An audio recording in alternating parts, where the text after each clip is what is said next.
Dober dan in dobrodošli na današnji novinarski konferenci. Najprej bosta odločitev sprejeto na vladi predstavila minister za obrambo Borut Sajovic in generalni direktor uprave za zaščito in reševanje Leon Behin. Minister, izvolite. Prijazen dober dan, dobrodošli. Res je, Slovenija je in pa ostane varna država, zato je pa treba se truditi, delati, sprejemati prave odločitve in jih pa posodabljati. Danes smo na vladi sprejeli uredbo o opremljanju, organiziranju in pa usposabljanju sil za zaščito in reševanje. Mogoče se vam ne zdi nič posebenega, ampak kljub spremembam, ki se nam dogajajo vsak dan, ali pa Slovenija je ena najbolj prizadetih držav v tem območju, kar se tiče vremenskih sprememb, je ta stara uredba bila nespremenjena pravno formalno od leta 2016, vsebinsko pa zadnjih 20 let. V čem je zgodba? Da je materija zahtevna, da je kar naenkrat odprtih 100 različnih izzivov in vprašanj in mi pa zato, da smo naredili korak naprej, smo se odločili za taktiko preudarnih, premišljenih, postopnih korakov v pravo smer in v tej uredbi danes smo od recimo nekaj 10 odprtih vprašanj uredili tako, kot je treba, najbolje kot znamo in zmoremo recimo 10 stvari. V zadnjem času izjemno izpostavljeni gorski reševalci, videli ste danes tudi statistiko, 46 ljudi je v tej državi v letošnjem letu žal že izgubilo življenje, sožalje svojcem in vsem prizadetim. Naši gorski reševalci in pa reševalke so pa upravili že skoraj 500 intervencij.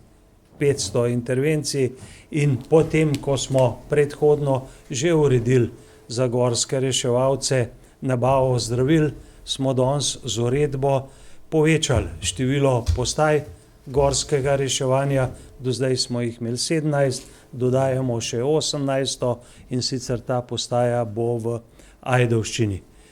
Do zdaj smo imeli 430 reševalcev, ki smo jih imeli v sistemu in smo jih tudi plačevali. Zdaj smo to številko zaradi povečanega obsega dela povečali na 600 in zato zagotavljamo tudi vso podporo in pa sredstva. Uredili smo tudi položaj gorskega reševalca v enoti, ki čaka na gorsko reševanje na Brniku, da ima z ostalimi enakovrednimi službami enakopraven položaj. In pa mogoče tisto, kar je najbolj pomembno, kadar se intervencije zavlečejo v noč ali pa kadar trajajo dolgo, smo seveda tem ljudem, ki zjutraj, če pridejo domov ob 3 ponoči, ne morejo ob 6 v službo, jim omogočamo refundacijo oziroma nadomestilo plače za 8-urni delovnik. To je en sklop. Nismo pozabili na gasilke in gasilce, ki so najmočnejši steber in pa najmnožičnejši steber v sistemu zaščite in reševanja. Uredili smo par stvari, ki se nanašajo na gašenje v železniških predorih. Posebno mesto ima drugi tir, kjer gre država nasproti in podaja roko poklicnim in prostovoljnim gasilcem, ki so na teh lokacijah, kjer je ta nujna in dragocena infrastruktura doma, in pa pomagamo, tako pomagamo jim s prevzemom stroškov za 15 ljudi, z 2 dvopotnima voziloma, to se pravi vozilo, ki gre po cesti in zmore zapeljati tudi po tirih v predor. Gre za izjemno sofisticirana, sodobna, varna in pa tehnična dovršena vozila in pa vkolikor bo treba, bomo pomagali tudi pri zagotovitvi prostorov za ta vozila. Gešpi, po domače rečeno gasilske enote posebnega pomena, v tej državi upravljajo izjemno pomembno vlogo, kdaj je kakšen se ne opravlja več funkcije oziroma se statusno spremeni in uvedli smo tudi 3 nove gasilske enote posebnega pomena, Laško, Zagorje in pa Cerkno. Nekateri od teh občin so na to rešitev čakale že od leta 1999, tako so mi sporočili recimo iz občine Zagorje. Stvari so urejene v tem smislu, da so sile za zaščito in reševanje množičnejše in da hitrejše pomagajo prizadetim ljudem. To se pravi, če imate enoto s posebnim pomenom, bližje svojega domovanja, bližje industrijskih objektov, pomeni, da bo intervencija upravljena 8, 10 ali 15 minut prej, kar je dragoceno in pa pomembno.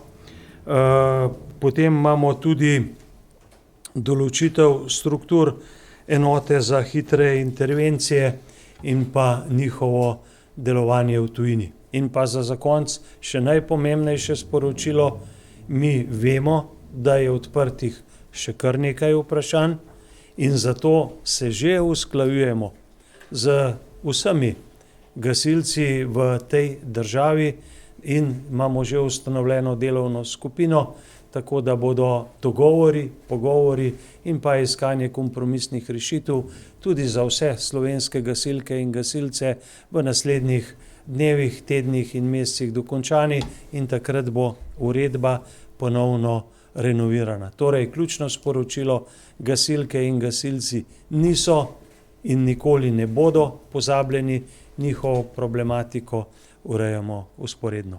To so glavni poudarki te uredbe, zagotovo kakšno stvar smo še pozabili, kot so recimo urejanje gašenja v predorih, pa sem nekaj že povedal, mi ne rešujemo samo drugega tira, ampak tudi vse predore, ki so na cestah daljši od 500 metrov, zagotovo boste imeli pa kaj še za vprašati, zato je z mano direktor Uprave za zaščito in reševanje, da vam seveda odgovorimo na vsa vprašanja in stvari tudi pojasnimo. Hvala lepa.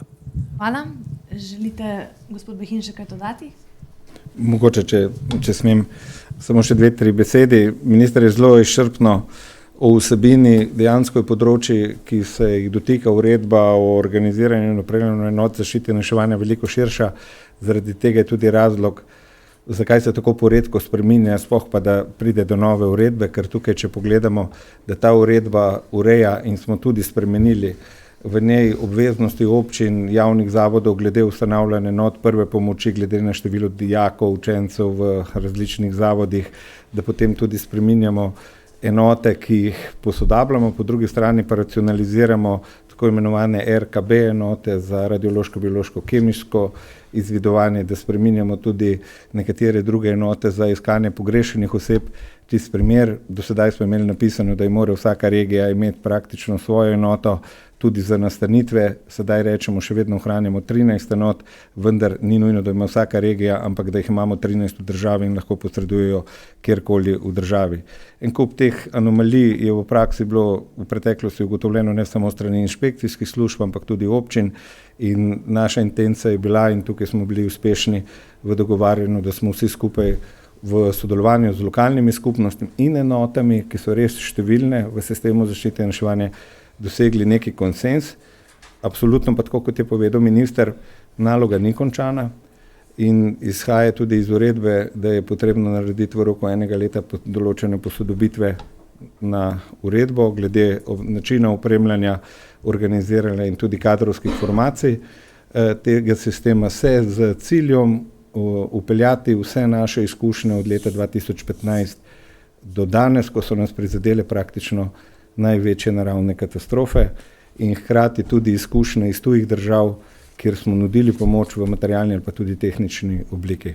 Jaz mogoče bi se sam res številnim organizacijam, več kot 100 organizacij je bilo partnerskih, vsa ministrstva so bila vpeta, sprememba uredbe je bila zelo intenzivna zadnjih 18 mesecev, v različnih delovnih skupinah zahvalil za to delo in moj zadnji stavek, prošnja vsem tistim združenjem občin, poklicnim prostovoljnim gasilcem, s katerimi moramo zdaj oblikovati pa ključna merila za enote širšega pomena in posredovanje v železniških in cestnih predorih, da to uspešno naredimo tako, kot piše v našem sklepu do konca letošnjega leta. Hvala lepa. Sledijo novinarska vprašanja. Ja, STA. Sonja Boznic-Cvetko iz STA. zanima me, kdaj ta uredba stopi v veljavo in kakšne tudi večje kadrovske potrebe ali kaj prinaša, pa je to povezano tudi s kakšnimi višjimi stroški. Ja, uredba bo vstopila v veljavo takoj po objavi v uradnem listu praktično, zdaj predvideva se, da bo to še v mesecu oktobru. Tako kot vsaka nova uredba seveda zahteva poleg samih prilagoditvenih dokumentov tudi določena finančna sredstva. Minister je že izpostavil, da ta uredba omogoča financiranje družbi 2TDK in tudi drugim proračunskim uporabnikom v primeru zagotavljanja poklicnih gasilcev, plačila poklicnih gasilcev, nakupa dvopotnih vozil in podobnih zadev, kar ti inštituti tudi v resnici že imajo v proračunu. Prav tako imamo mi v proračunu kot Uprava za zaščito in reševanje večino teh stroškov že prilagojenih do konca letošnjega leta, predvsem pa smo jih že poskušali pripraviti v obliki, ki se sedaj sprejema v proračunu v Državnem zboru Republike Slovenije za leto 2026. Če sem čisto pošten, nekih zelo velikih finančnih sredstev na ravni države seveda se ne predvideva, ker uredba povzema, posodablja te zadeve. Največje so te dejansko infrastrukturne pri opremljanju gasilcev, plačah gasilcev in podobnih zadevah na predorih, ki jih do sedaj nismo imeli. Treba je povedati, da železniški predori v Sloveniji, ki so daljši od 1000 metrov, praktično niso imeli v preteklosti ustrezne ureditve, sedaj to pač omogočamo in sredstva zagotavlja Ministrstvo za infrastrukturo oziroma železničarji sami v sklopu rekonstrukcije samih teh prehodov. Nas na upravi, če sem pa čisto pošten, je pa naša ocena, da bodo ti stroški tudi zaradi nekoliko povečanih refundacij, kot je bilo rečeno, gorskih, jamarskih, podvodnih reševalcev, kjer mi zagotavljamo sredstva za nekatere izobraževalne programe, ki so tukaj napisani, da jih izvajajo, imamo pa sredstva približno v višini 2 milijona evrov dodatno razporejene na te vsebine za izvajanje sil zaščite, reševanja in pomoči. V sistemu zaščite in reševanja v tej državi še nikdar in nikoli ni bilo toliko sredstev, toliko tehnike in pa toliko ljudi, kot jih zdaj. Za sredstva smo povedali, tudi nova oprema je bila omenjena in pa recimo teh 15 gasilcev na predorih na drugem tiru je dodatno, je na novo in seveda tudi število gorskih reševalcev, ki bodo lahko sodelovali v intervencijah in zato tudi ustrezno povrnjeni stroški prostovoljnega gorskega reševanja se povečuje iz 430 na 600, kar je velika številka potreba, da ple čim več vadili in pa čim manj reševali. Naprej vprašanja? Ja, izvolite še. Staša, kar izvolite. Gospoda Behina bi vprašala še v zvezi s sistemom alarmiranja. Takrat konec septembra ste napovedali, da boste v prihodnjih dneh podrobneje analizirali težave, do katerih je takrat prišlo. Pa me zanima, če ste te analize že opravili, kaj so te analize pokazale in ali je že znano, kdaj bo nov test sistema? Ja, tukaj pri sistemu slovenskega alarmiranja treba povedati, da smo praktično 3 ključni akteri te zadeve, ker je fajn, da pojasnimo tudi glede na vse novinarske in ostale prispevke, ki so sledili temu. Uprava za zaščito in reševanje je tista, ki bo uporabljala ta sistem in bo dejansko obveščala, in Uprava za zaščito in reševanje je tista, ki bo kreirala sporočilo in ga poslala družbi Telekom, čist direkten danes, družbi Telekom, ki mora pa potem to sporočiti tudi ostalim operaterjem, 3 bistvenim v Sloveniji, zato da to sporočilo pošljajo. Na konkretnem testiranju je, lahko rečemo, je bilo 100% prenesena natančnost sporočila iz Uprave za zaščito in reševanje do družbe Telekom. V nadaljevanju pa ni bilo izvedeno uporaba oddajnikov družbe A1. Zaradi tega je prišlo tudi izpada v prvem delu, ko uporabniki A1 in repetitorjev A1 tega sporočila dejansko niso dobili in je bilo kasneje to izvedeno malo pred 4. uro in to izhaja tudi iz sporočila Telekoma, ki ga je pripravil kot končno poročilo in smo ga na upravo prejeli šele danes. Zaradi tega lahko povem po zelo hitrem, v pripravah na današnjo tiskovko sem predvideval, da bo ta vprašanje in sem zelo hitro preletel in je to tudi navedeno, da je pa potem bilo za zakasnitvijo to sporočeno. Zdaj, kakšna je bila uspešnost dostave tega sporočila s strani posameznega operaterja, do uporabnikov. Tudi v tem poročilu, jaz vam te procentov v tem trenutku ne morem povedati, ampak sem prepričan, da vam jih lahko povejo operaterji. Tisto pa, kar je za nas najbolj ključno, da se na podlagi končne analize odloči, ali je sistem primeren za uporabo in distribucijo, kar pomeni, da ga na upravi zaščite in reševanja lahko kot verodostojnega uporabljamo v prihodnje. Naša prva ocena je, da je smiselno uporabljati ta sistem, pa čeprav ima določene omejitve čim prej, ampak takrat, ko bo deloval zanesljivo. In mi smo jasno povedali, da pričakujemo, da bo pred dokončnim sprejemom in uporabo tega sistema izvedeno še dodatno testiranje. Zakaj? Zaradi tega, ker bi želeli, da vsi operaterji istočasno pošljajo sporočilo, ker šele takrat bomo vedeli, kakšen je dejanski doseg in kakšen je odraz na neposrednih uporabnikih. In drugič, da izvedemo testiranje tudi tisto, kar ni bilo izvedeno v tem testiranju. Tukaj je šlo iz ene točke na nacionalni del, sedaj pa pričakujemo, da bo izvedeno testiranje tudi vseh 13 regionalnih centrov, kar pomeni, da bo posamezen regionalni center poslal do Telekoma, Murska Sobota, Ptuj, Ljubljana za neko testno območje, tako da bomo videli, ali tudi to v resnici deluje, ker to v tem primeru testa, ki je bil določen, ni bilo sestavni del. Hkrati pa seveda so pa stvari, ki so v končnem poročilu tudi napisane, nekatere na upravi ne moremo vplivati, pa verjetno tudi družbe Telekom in ostali operaterji ne.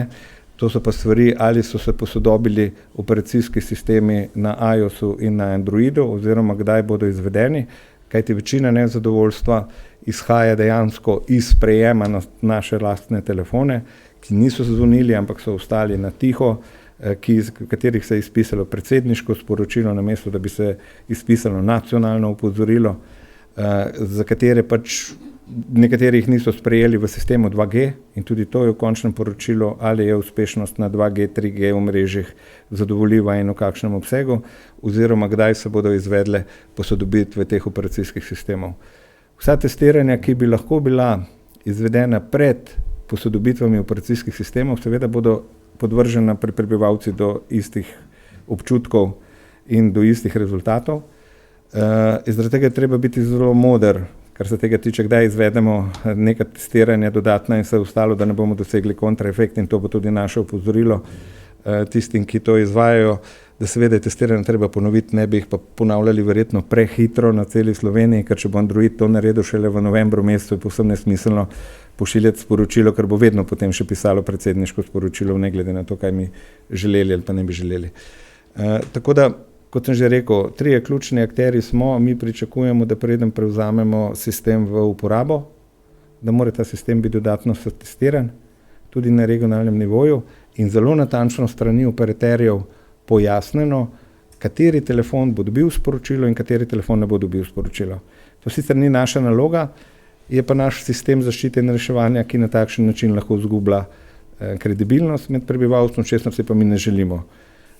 Dosegli smo fantastično zavest, da to delamo in da je to dobro. To pričajo tudi odzivi občanov, ki so jezni zato, ker tega niso dobili, in pričakujemo, da bo tisti, ki distribuira sporočilo, opravil vse, da to sporočilo pride v primerni obliki do uporabnika mobilne telefonije. Ne, jaz bi rekel, tako, tle prosim za razumevanje, kot sem že rekel, mi smo danes dobili končno sporočilo.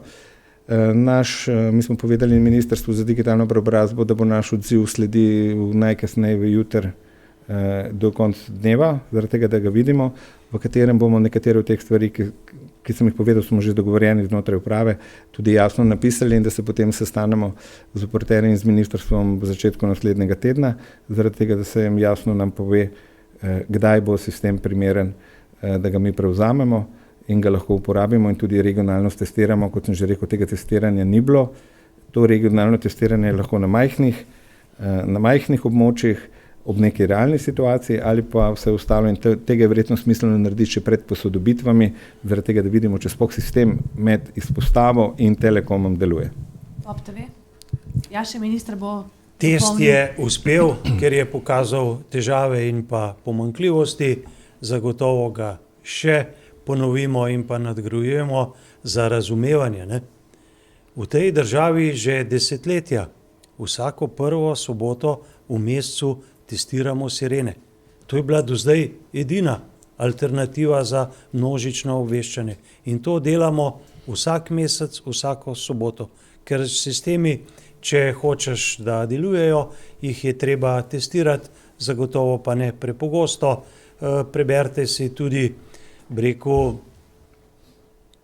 analize testiranja v sosednji državi, v Avstriji, nekaj tednov, nekaj dni nazaj, ker so ugotovitve in pa izzivi zelo, zelo podobni slovenskim, ampak tam to niso testirali prvič tako kot mi. Tako da hvala lepa vsem, ki se trudite, pa ste se potrudili za to, da imamo ljudje nekaj več. Kako Betič, Pop TV. Gospod Behin, ne želite govoriti konkretno o časovnici, pa vendar ne. Rekli ste, da ne želite ponavljati tega testiranja, a tu govorimo, ne vem, o tednih, o mesecih, vsaj neko časovno okno, o katerem govorite, da bi lahko ta sistem dejansko zaživel, in rekli ste, da ste preleteli to poročilo o dogodku, ali bi se temu šumu lahko izognili, glede na to, da to testiranje ni prišlo ne čez noč, ampak se je nanj pripravljalo dalj časa. Zdaj, mogoče na ta zadnji del nisem ne poklican, ne strokovnjak, niti ni moja pristojnost na upravi za zaščito in reševanje, da bi pač sodil o tem, ali so to bili šumi, ali bi se lahko temu izognili, glede na to, da sta bila druga dva pogodbena partnerja, ki sta to razvijala. In mi smo se pravi pa tisti, ki bomo to prevzeli, ko bo sistem bil dokončno delujoč. In tukaj bi jaz tudi ta del, ki ga je minister še posebej poudaril. Gre za testiranje v času razvoja same aplikacije in pred prevzemom aplikacije, in brez dejanskega testiranja na območju Slovenije je nemogoče testirati, ali oprema deluje. Avstrijci so nenazadnje to počeli to soboto, pa lahko greste nekatere Slovence v obmejnem območju vprašati, ki so bili takrat v Avstriji, ali so sprejeli sporočilo in ali so jim delali telefoni, ko so se vrnili nazaj v Republiko Slovenijo in podobne zadeve. Pa pač o tem se prav veliko ne piše, mi pa imamo informacije, ker smo jih prejeli od Slovencev, ki so to počeli. In tudi oni so razvijali sistem, zato pač je škoda komentirati te zadeve. Ključno se nam zdi dvoje.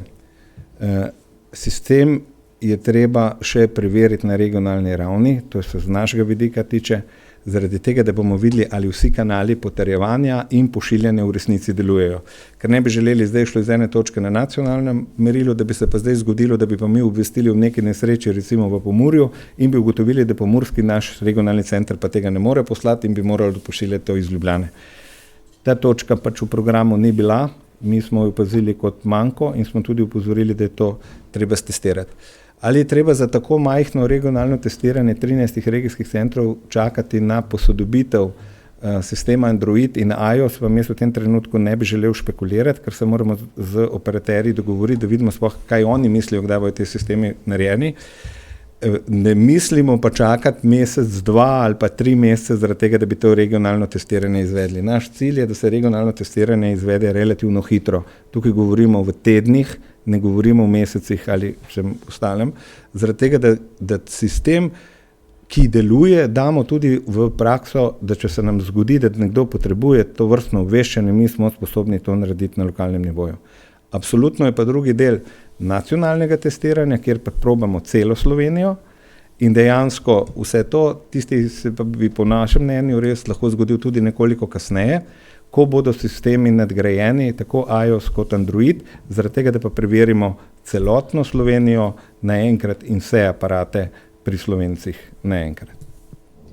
Gospod minister, še za vas sicer glede na stranko, zdaj pojavljajo se neki očitki o vaših predvolilnih obljubah glede spoštovanja pravne države, tudi svobodnih in neodvisnih medijev. Govorim torej o primeru odvetnika gospoda premierja. Kako vi gledate na te dogodke? Stvari in pa podrobnosti ne poznam, ne spremljam. Vsi, ki me pa poznate, še ni bilo primera, da bi šel mimo vas, pa ne bi odgovoril na vaše vprašanja, tako da moj način dela ostane tak, kot je bil. Torej menite, da to ni bilo primerno? Ne poznam podrobnega primera, niti okoliščin. Dajmo razumeti, da smo vsi samo ljudje. in kadar pride do kakšne iskrice, ne, za iskrico sta vedno potrebna najbrž dva. Ne poznam pa okoliščin in jih ne morem komentirati, res ne. To je to. Najlepša hvala obema sogovornikoma. Lep dan še naprej. Hvala lepa. Zdaj pa se nam bo pridružil minister za notranje zadeve, ki bo predstavil kadrovsko odločitev sprejeto na današnji seji vlade. Tako da kar izvolite, minister, beseda je vaša. Ja, dober dan in lepo pozdravljeni tudi v mojem imenu. Danes je vlada Republike Slovenije na predlog mene kot ministra za notranje zadeve potrdila za 5-letno mandatno dobo novega generalnega direktorja Slovenske policije, gospoda Damjana Petriča. Gospod Damjan Petrič je po izobrazbi magister prava, je karierni policist. Leta 1988 je začel delati kot še takratni miličnik na policijski postaji v Ljubljani na Viču in seveda preko svoje karierne poti prehodil pot od rajonskega miličnika do generalnega direktorja Slovenske policije. Damjan Petrič je skoraj celo svojo kariero deloval na policijski upravi Ljubljana. Javnost ga je prvič imela čas spoznati leta 2014, ko je prevzel vodenje sektorja kriminalistične policije na policijski upravi Ljubljana in je seveda večkrat nastopal tudi v javnosti, kjer je seveda predstavljal različne kriminalistične operacije in pa preiskave ter seveda bil tudi sestavni del enega odličnega kriminalističnega moštva, ki ga je potem skozi 8-letno kariero vodje sektorja kriminalistične policije ustvaril na policijski upravi Ljubljana v sektorju za kriminalistične policije in seveda ena njegovih pravzaprav največjih kariernih dosežkov je bila preiskava ropa SKB banke. Damjan Petrič svojo ekipo je 7 let preiskoval rop SKB banke v Ljubljani in ga na koncu tudi priiskal in zato je dobil medaljo za požrtvovalnost slovenske policije, kar je seveda čestitke in pa seveda zavidanja vreden dosežek. Leta 2022 je prevzel za 1 leto tudi vodenje največje uprave v Sloveniji, torej policijske uprave Ljubljana in leta 2023 je prevzel vodenje uprave kriminalistične policije na generalni policijski upravi.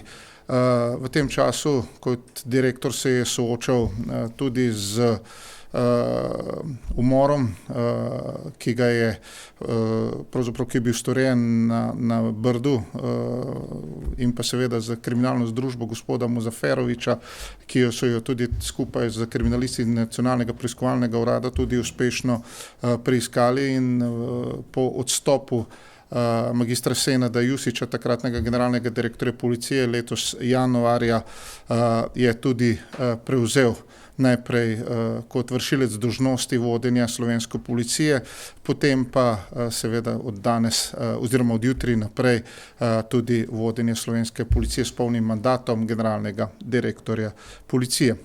Kot minister za notranje zadeve sem pravzaprav zelo vesel, da smo v tem sedaj drugem razpisu na uradniškem svetu prišli končno do seveda tega, da imamo generalnega direktorja policije. Generalni direktor policije Damjan Petrič ima vse pogoje za to, to je tudi uradniški svet potrdil in svojo obrazložitvi obrazložil, da je preverjal vse njegove pogoje in jih seveda Damjan Petrič tudi je izpolnjeval. Veste tudi, da po prvem razpisu, ki je bil junija, pravzaprav jaz sem želel vseeno od uradniškega sveta prejeti dokument, kjer so preverili vse pogoje, zato smo tudi ponovili razpis in ne nazadnje danes generalni direktor policije Damjan Petrič ustrezal vsem pogojem in ne nazadnje vsi pogoji so bili tudi preverjeni, kajti nisem želel, da bi obstajal kakršenkoli dvom o njegovem delu, v njegovi izobrazbi in pa seveda v funkciji, katero zaseda.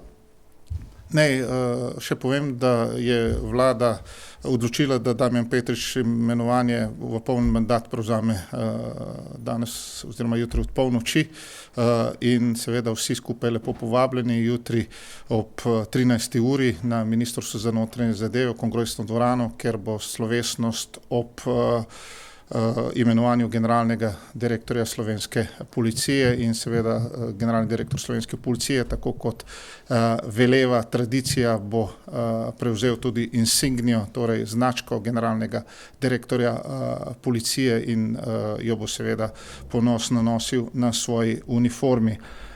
Moram vseeno povedati tudi, da sva se z gospodom Damjanom Petričem odlično ujela že v prvih dneh, ko sva začela skupaj delati, da je, bom rekel, Damjan Petrič po profesiji vrhunski kriminalist, da je ne nazadnje tudi izredno sistematičen človek in ne nazadnje zelo, zelo dobro razume policijski sistem, kompleksnost policijskega sistema in ne nazadnje ena njegovih prvih odločitev je bila tudi to, da se pravzaprav tudi zaradi kadrovskega manjka prioritetno začnemo ukvarjati tudi z izobraževalnimi programi znotraj policijske akademije, v sistemu izobraževanja na policijski akademiji in ne nazadnje to pravzaprav je delo na nekoliko daljši rok, kajti če želimo dobiti mlade ljudi v policijski poklic, potem jim je treba policijski poklic tudi približati na način, da mlade pravzaprav navdušimo in ne nazadnje ideja generalnega direktorja policije Damjana Petriča je bila, da pripravimo policijski kamp po in ne nazadnje letos se je v Gotenici tudi izpeljal in ne nazadnje vesel sem, da pravzaprav Damjan Petrič kot seveda tudi oče dveh otrok razume, kako mladi delujejo in na kakšen način, kako jim je treba pripeljati ali pa približati policijski poklic in to se mi zdi še posebej ena velika dodana vrednost, da je pravzaprav tisto, kar seveda je nujno potrebno v slovenski policiji, torej ta kadrovski manko nasloviti z mogoče nekimi drugimi pristopi, kot so bili do sedaj in pa pravzaprav se je praktično treba za vsakega mladega človeka, ki ga dobimo na policijsko akademijo oziroma na višjo šolo za policiste v Tacen, potruditi. To je generalni direktor policije letos tudi naredil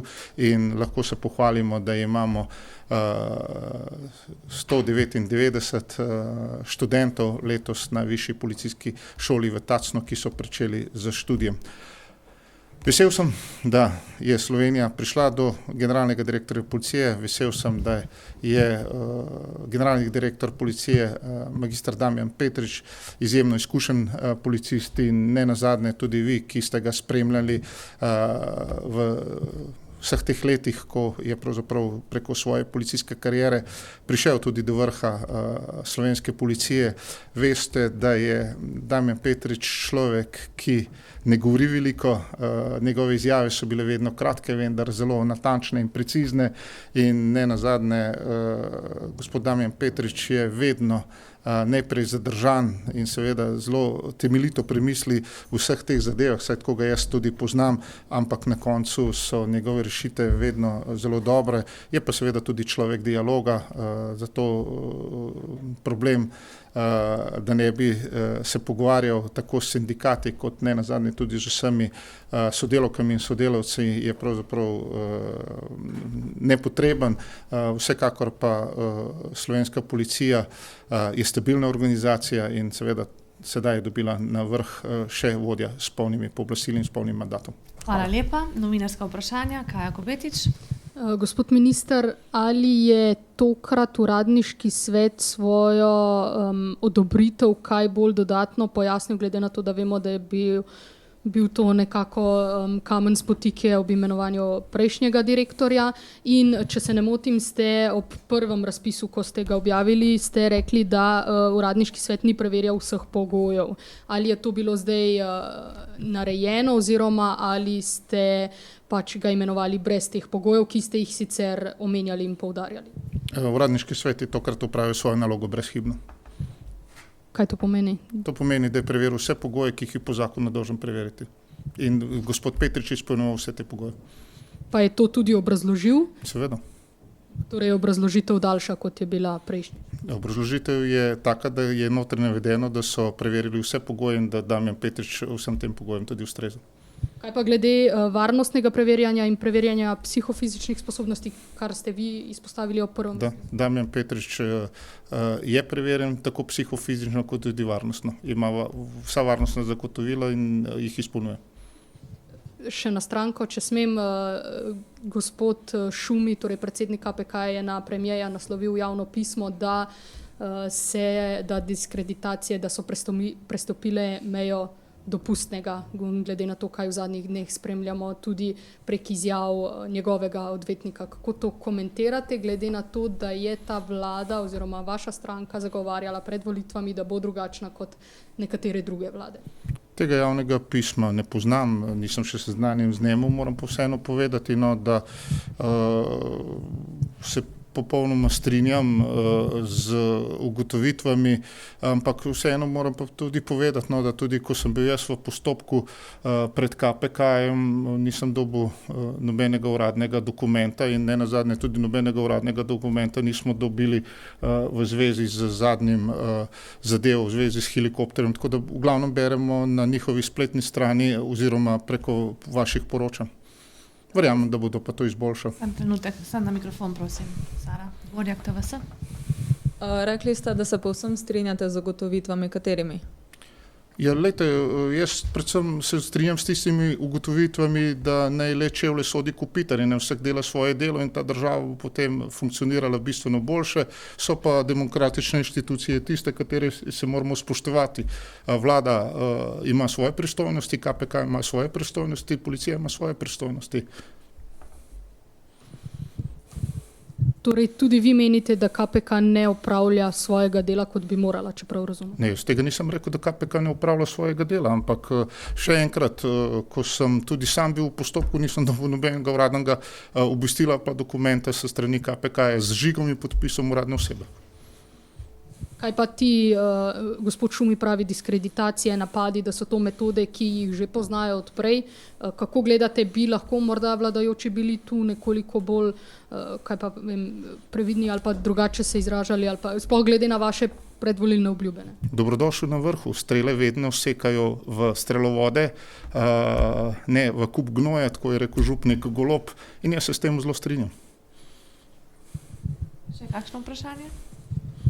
Če ne, se vam zahvaljujem za današnjo novinarsko konferenco, vam želim lep dan, nasvidenje. Hvala tudi vam.